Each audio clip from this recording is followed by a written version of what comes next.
If you want to change the site name in Gamma app, this video will walk you through the process step by step in a quick and simple way.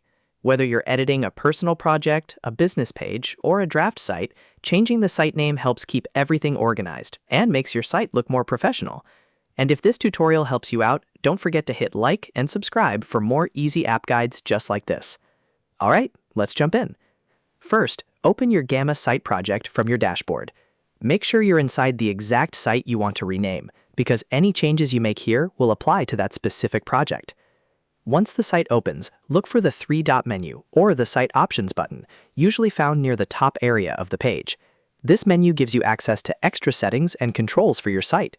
Click on it and then choose Site Settings from the list.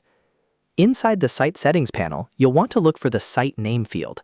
This is the section where Gamma lets you edit the name of your site. So if you're updating branding, correcting a title, or simply renaming a draft, this is the place to do it. Click inside the Site Name box and type in your new site name carefully. Make sure it's spelled correctly and reflects what you want visitors, teammates, or collaborators to see. A clear site name can make a big difference when you're managing multiple projects. After entering the new name, look for the Save button and click it to confirm your changes. Saving is important because if you skip this step, the new site name may not be applied. In some cases, Gamma may also ask you to publish or update the site after saving, especially if your site is already live.